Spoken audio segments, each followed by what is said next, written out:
Hello दोस्तों, नमस्कार। आप सभी का स्वागत है अपने यूट्यूब चैनल में। हम देख रहे हैं रसायन विज्ञान के ऑब्जेक्टिव क्वेश्चनों को। इस सीरीज में हम लगभग 1100 प्लस प्रश्नों को कवर करेंगे और ये रुक्मणी प्रकाशन के प्रीवियस ईयर के बुक के क्वेश्चन है। तो चलिए आज की वीडियो को शुरू करते हैं। उससे पहले चैनल पर हैं तो चैनल को जरूर सब्सक्राइब कर लेना और बेल आइकन को भी प्रेस कर देना ताकि लेटेस्ट अपडेट ऐसे ही मिलती रहे। और नोट्स प्राप्त करने के लिए टेलीग्राम चैनल ज्वाइन कर लेना जिसका लिंक डिस्क्रिप्शन बॉक्स में दिया गया है। तो चलिए आज की वीडियो को शुरू करते हैं। हमारा पहला प्रश्न है, अमोनिया के सृजन के काम आने वाली गैस है। ऑप्शन ए नाइट्रोजन तथा ऑक्सीजन, ऑप्शन बी ऑक्सीजन तथा nitric oxide, option C nitrogen तथा मीथेन, ऑप्शन डी नाइट्रोजन तथा हाइड्रोजन। इस प्रश्न का सही उत्तर होगा ऑप्शन डी नाइट्रोजन तथा हाइड्रोजन। अमोनिया के सृजन के काम में आने वाली गैस है नाइट्रोजन तथा हाइड्रोजन। नाइट्रोजन का फार्मूला होता है NH3, हाइड्रोजन का H होता है। और अमोनिया का उपयोग रेफ्रिजरेटर यूरिया निर्माण में किया जाता है। अमोनिया का औद्योगिक पैमाने पर जब उत्पादन होता है तो ये हैबर विधि द्वारा किया जाता है, हैबर विधि द्वारा किया जाता है। और ऑक्सीजन की खोज प्रिस्टिलर ने की थी। हाइड्रोजन की खोज हेनरी कैवेंडिश ने की थी। हाइड्रोजन के 3 समस्थानिक होते हैं और हाइड्रोजन को भविष्य का ईंधन भी कहा जाता है। हमारा अगला प्रश्न है कि पृथ्वी की परपटी में विशुद्ध रूप से पाई जाने वाली धातु कौन सी है। Sodium, option B magnesium, option C तांबा, ऑप्शन डी प्लेटिनम। इस प्रश्न का सही उत्तर होगा ऑप्शन डी। पृथ्वी की पपड़ी में विशुद्ध रूप से पाई जाने वाली धातु है प्लेटिनम। सोडियम का निष्कर्षण जो होता है, सोडियम का निष्कर्षण ये डाउन्स विधि द्वारा होता है। और सोने का सोडा जो होता है, वॉशिंग सोडा जिसको कहते हैं, वॉशिंग सोडा का रासायनिक नाम होता है सोडियम कार्बोनेट, सोडियम कार्बोनेट। और इसका फार्मूला होता है Na2CO3.10H2O, Na2CO3.10H2O होता है। और खाने वाले सोडा का रासायनिक नाम होता है सोडियम बाइकार्बोनेट और इसका फार्मूला होता है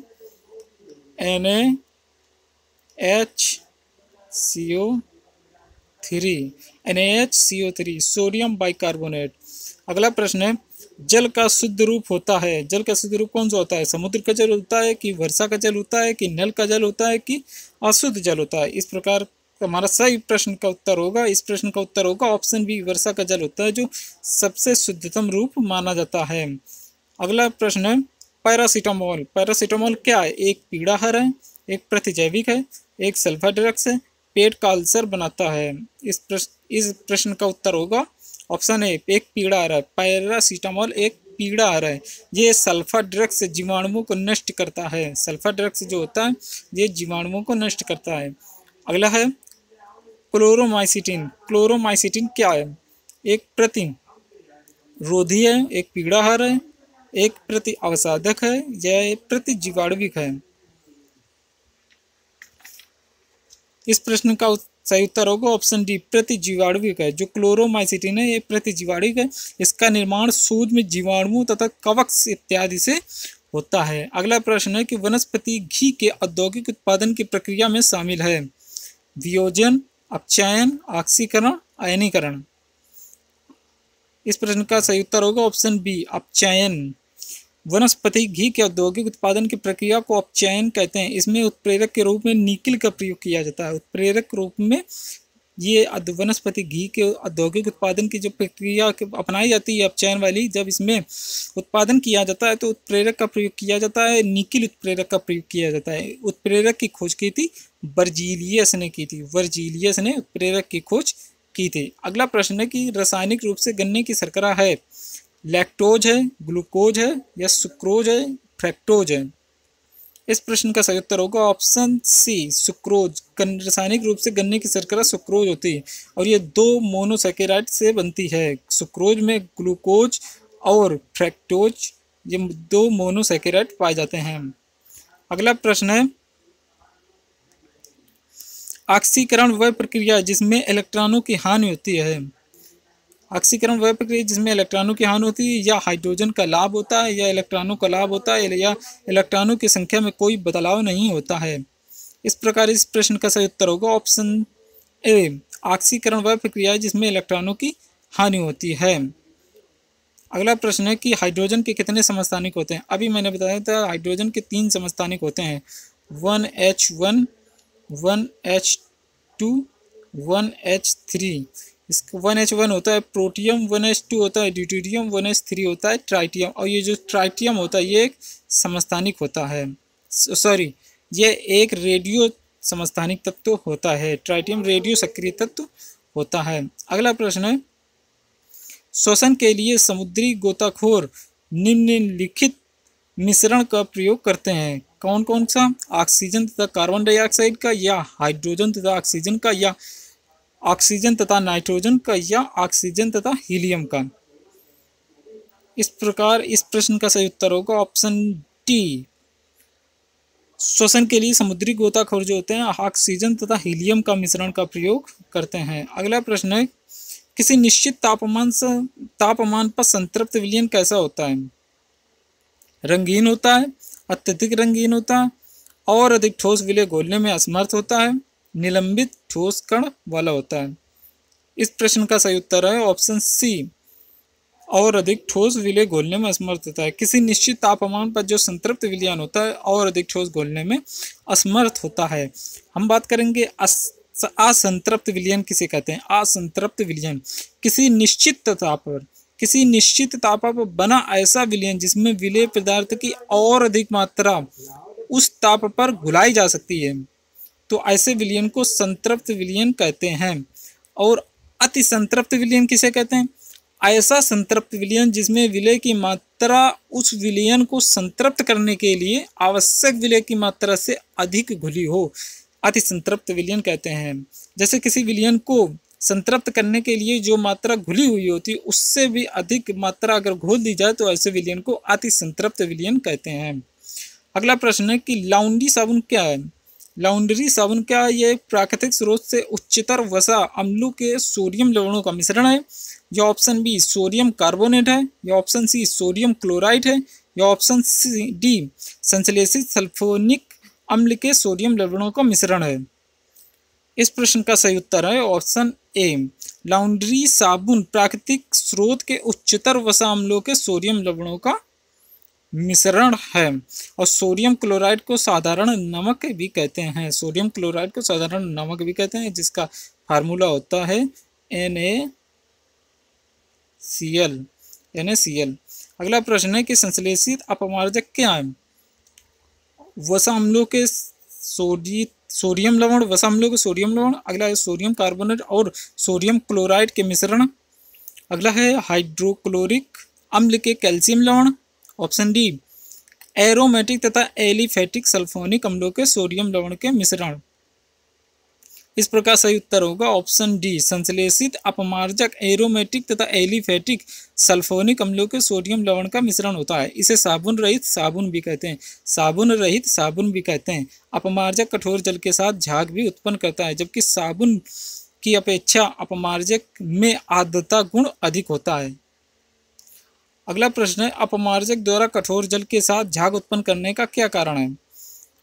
ऑप्शन ए वे कठोर जल में घुलनशील होते हैं। ऑप्शन बी वे रंगहीन पदार्थ होते हैं। ऑप्शन सी सल्फोनिक अम्ल के कैल्शियम तथा मैग्नीशियम लवण जल में घुलनशील होते हैं। ऑप्शन डी वे कठोर जल के साथ सोडियम कार्बोनेट बनाते हैं।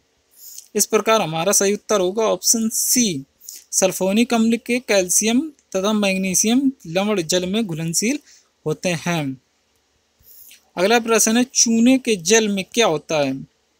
चूने के जल में क्या होता है? सोडियम हाइड्रोक्साइड, कैल्शियम हाइड्रोक्साइड, या सोडियम कार्बोनेट, या कैल्शियम कार्बोनेट। इस प्रकार सही उत्तर होगा ऑप्शन बी चूने के जल में कैल्शियम हाइड्रोक्साइड होता है। सोडियम हाइड्रोक्साइड NaOH को कास्टिक सोडा या दाहक सोडा भी कहते हैं। NaOH सोडियम हाइड्रोक्साइड को कास्टिक सोडा या दाहक सोडा भी कहते हैं। अगला प्रश्न है वायु के नमूने में क्या होता है? वायु के नमूने की बात करें तो इसमें केवल ऑक्सीजन गैस होती है, या केवल ऑक्सीजन और नाइट्रोजन गैस होती है, या केवल कार्बन डाइऑक्साइड गैस होती है, या ऑक्सीजन नाइट्रोजन कार्बन डाइऑक्साइड जल वाष्प और कुछ चक्रीय गैसें होती हैं। इस प्रकार सही उत्तर होगा ऑप्शन डी वायु के नमूने में ऑक्सीजन, नाइट्रोजन, कार्बन डाइऑक्साइड, जल वाष्प और कुछ अक्रिय गैसें भी होती हैं। इसमें समानता जो नाइट्रोजन होती है, नाइट्रोजन लगभग 78% पाई जाती है और ऑक्सीजन 21% और कार्बन डाइऑक्साइड 0.03% पाई जाती है। अगला प्रश्न है, वायु में विभिन्न गैसों का अनुपात क्या होता है? अज्ञात रहता है, स्थिर रहता है, अलग अलग स्थानों पर अलग अलग होता है या शहरों के औद्योगिकरण पर निर्भर करता है? इस प्रश्न का सही उत्तर होगा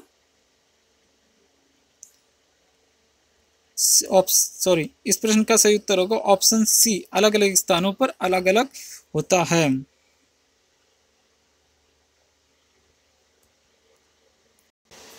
इस प्रश्न का सही उत्तर होगा ऑप्शन सी, अलग अलग स्थानों पर अलग अलग होता है। अगला प्रश्न है, खाद्य तेलों को वनस्पति घी में किस प्रक्रम द्वारा बदला जाता है? हाइड्रोजनीकरण द्वारा, आसवन द्वारा, ऑक्सीकरण द्वारा या क्रिस्टलन द्वारा? इस प्रश्न का सही उत्तर होगा ऑप्शन ए, हाइड्रोजनीकरण द्वारा। खाद्य तेलों को वनस्पति घी में बदलने के लिए हाइड्रोजनीकरण प्रक्रिया को अपनाया जाता है। और आसवन विधि की बात करें, आसवन विधि मुख्यतः द्रवों के मिश्रण को पृथक किया जाता है। जब दो द्रवों के क्वथनांकों का अंतर अधिक होता है तो इस विधि द्वारा इनको अलग किया जाता है। जैसे जल को शुद्ध करने के लिए आसवन विधि का प्रयोग किया जाता है। और क्रिस्टलन जो विधि होती है, इस विधि में रवेदार ठोस पदार्थ के घोल को गर्म करके छान लिया जाता है। छानने के बाद घोल को धीरे धीरे ठंडा करने पर रवेदार ठोस पदार्थ रवा के रूप में अलग हो जाता है। तो चलिए अगला प्रश्न देखते हैं कि लोहे की वस्तुओं में जंग लगने पर क्या होता है? जंग बनने से लग जाती है, लोहे पर क्या बन जाता है कि उसको जंग कहते हैं। जैसे फेरस क्लोराइड या फेरस और ferric hydroxide, option C ferric sulphate, option D ferric chloride. इस प्रश्न का सही उत्तर होगा ऑप्शन बी, फेरस तथा फेरिक हाइड्रोक्साइड का मिश्रण बन जाता है लोहे के ऊपर तो लोहे में जंग लग जाती है। और लोहे का जंग लगना ऑक्सीकरण की क्रिया होती है और लोहे के जंग लगने पर इसका भार बढ़ जाता है। अगला प्रश्न है, रासायनिक तौर पर हीरा क्या? रासायनिक तौर पर हीरा क्या? धातु कार्बोनेट का मिश्रण है, शुद्ध कार्बन है, रेत का शुद्ध रूप है या कैल्शियम और मैग्नीशियम फास्फेट का मिश्रण है? इस प्रकार इस प्रश्न का सही उत्तर होगा ऑप्शन बी, शुद्ध कार्बन है। जो रासायनिक तौर पर हीरा होता है ये एक शुद्ध कार्बन होता है और सबसे मजबूत तत्व हीरा ही होता है। अगला प्रश्न है, वायु में नाइट्रोजन का क्या महत्व है? वायु में नाइट्रोजन का क्या महत्व है? शरीर के लिए आवश्यक है, ऑक्सीजन को उत्पन्न करती है जो कि अन्यथा शुद्ध अवस्था में अत्यंत क्रियाशील है, ऑप्शन सी, ऑक्सीजन को रक्त में घुलनशील बनाती है या ऑप्शन डी, वायु के घनत्व को कम करती है। इस प्रकार हमारा सही उत्तर होगा ऑप्शन बी, वायु में नाइट्रोजन जो ऑक्सीजन को तनु बनाती है जिससे कि जो कि अन्यथा शुद्ध अवस्था में अत्यंत क्रियाशील होती है। अगला प्रश्न है, दो विलयनों को कब आइसोटोनिक कहा जाता है? दो विलयनों को कब आइसोटोनिक कहा जाता है? जब उनका परासरण दाब समान हो, जब उनकी सांद्रता बराबर हो या ऑप्शन सी, उनमें एक ही विलय हो, ऑप्शन डी, उनका वाष्प दाब समान हो। जब परासरण दाब समान होता है ऐसे विलयनों को आइसोटोनिक कहा जाता है। इस प्रकार हमारा सही ऑप्शन होगा ऑप्शन ए, दो विलयनों को जब उनका परासरण दाब समान होता है तो उसको आइसोटोनिक कहते हैं। हमारा अगला प्रश्न है, गैस एजेंसियों के द्वारा दिए जाने वाले सिलेंडरों में गैस का रूप होता है तरल अवस्था में होता है कि गैसीय अवस्था में होता है, ठोस अवस्था में होता है, विलयन अवस्था में होता है? इस प्रकार इस प्रश्न का सही उत्तर होगा ऑप्शन ए, तरल अवस्था में होता है। जो गैस एजेंसियों के द्वारा दिए जाने वाले सिलेंडरों में रसोई गैस तरल अवस्था में होती है। ठोस पदार्थ है, ठोस पदार्थ ऐसे जिन ठोस पदार्थों का आयतन व आकार दोनों निश्चित होता है क्योंकि इनमें जो अंतर आणविक बल होता है अधिक होता है। और द्रव जो होते हैं तरल जिनको कहते हैं तरल, इनका आयतन निश्चित होता है लेकिन आकार अनिश्चित होता है क्योंकि इनके जो अंतर आणविक बल होते हैं ठोसों की अपेक्षा कमजोर होते हैं। और जो गैस होते हैं इनका आयतन और आकार दोनों अनिश्चित होता है, इनमें अंतर आणविक बल नहीं होता है। और विलयन दो या दो से अधिक पदार्थों के समांगी मिश्रण को विलयन कहते हैं। दो या दो से अधिक पदार्थों के समांगी मिश्रण को विलयन कहते हैं। अगला प्रश्न है, रसोई गैस किसका मिश्रण होता है? कार्बन मोनोऑक्साइड या कार्बन डाइऑक्साइड का, ब्यूटेन प्रोपेन का, मीथेन एथिलीन का, कार्बन डाइऑक्साइड और ऑक्सीजन का। इस प्रकार सही उत्तर होगा ऑप्शन बी, ब्यूटेन और प्रोपेन। जो रसोई गैस में ब्यूटेन और प्रोपेन का मिश्रण होता है, एलपीजी गैस, इसमें गंध के लिए मिथाइल मरकैप्टन का प्रयोग किया जाता है। और मीथेन गैस जो होती है इसको मार्स गैस भी कहते हैं, और जी दलदली स्थानों पर जैसे कि धान के खेत से निकलती है। और जो सीएनजी गैस होती है, सीएनजी में 85% मीथेन होती है। सीएनजी का फुल फॉर्म होता है कंप्रेस्ड नेचुरल गैस। और जो प्राकृतिक गैस होती है जिसको नेचुरल गैस कहते हैं, इसमें भी सबसे अधिक मीथेन गैस होती है। बायोगैस में भी मीथेन गैस सर्वाधिक मात्रा में पाई जाती है। अगला है, आभ्रक क्या है? विद्युत तथा ऊष्मा का बहुत अच्छा चालक होता है। अगला है, ऊष्मा का खराब तथा विद्युत का अच्छा चालक होता है। ऑप्शन सी, दोनों ऊष्मा तथा विद्युत का खराब चालक है। ऑप्शन डी, ऊष्मा का अच्छा तथा विद्युत का खराब चालक है। इस प्रकार इस प्रश्न का सही उत्तर होगा ऑप्शन डी। जो आभ्रक होता है ऊष्मा का तो अच्छा चालक है लेकिन विद्युत का खराब चालक होता है। और आभ्रक सीट के उत्पादन में भारत का प्रथम स्थान है। एंजाइम कैसे पदार्थ हैं? ऑप्शन ए, जल में घुलनशील होते हैं। ऑप्शन डी, जटिल कार्बनिक पदार्थों को साधारण पदार्थों में बदलते हैं। ऑप्शन सी, वाहिका विहीन ग्रंथि से उत्पन्न होते हैं। ऑप्शन डी, विषाणुवीय बीमारियों के संक्रमण को रोकते हैं। इस प्रकार सही उत्तर होगा ऑप्शन बी। एंजाइम जो होते हैं जटिल कार्बनिक पदार्थों को साधारण पदार्थों में बदलते हैं। अगला प्रश्न है, बिजली के बल्ब के अंदर कौन सी गैस भरी जाती है? ऑप्शन ए, वायु। Option B, oxygen. Option C, nitrogen. Option D, carbon dioxide. इस प्रकार इस प्रश्न का सही उत्तर होगा ऑप्शन सी, नाइट्रोजन। नाइट्रोजन के स्थान पर अक्रिय गैसें भी भर सकते हैं, जैसे आर्गन गैसें भरी भी जाती हैं। और जो बिजली के बल्ब का फिलामेंट होता है ये टंगस्टन मेटल का बना होता है। अगला प्रश्न है, कभी कभी यह देखा गया है कि जब हम किसी शीशे के बर्तन में गर्म दूध या जल डालते हैं तो वह छिटक जाता है, इसका क्या कारण है? ऑप्शन ए, शीशा आसानी से गर्म हो जाता है। ऑप्शन बी, खोलते हुए द्रव अधिक दाब उत्पन्न करते हैं। ऑप्शन सी, शीशा ऊष्मा का खराब चालक है। ऑप्शन डी, शीशा धातु होता है।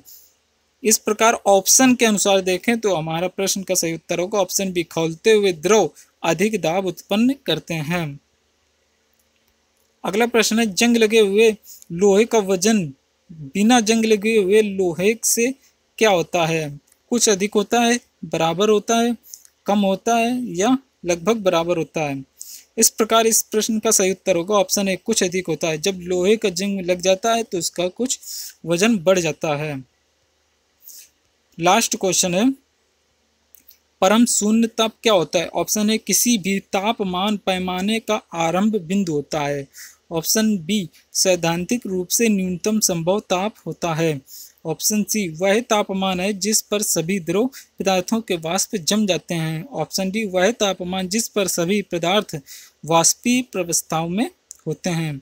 इस प्रकार इस प्रश्न का सही उत्तर होगा ऑप्शन बी। जो परम शून्य ताप होता है सैद्धांतिक रूप से न्यूनतम संभव ताप है और ये -273 डिग्री सेंटीग्रेड होता है। इससे नीचे का ताप नहीं जा सकता है। और ऐसा पैमाना जिससे परम शून्य ताप को मापा जाता है उसको परम ताप पैमाना कहते हैं।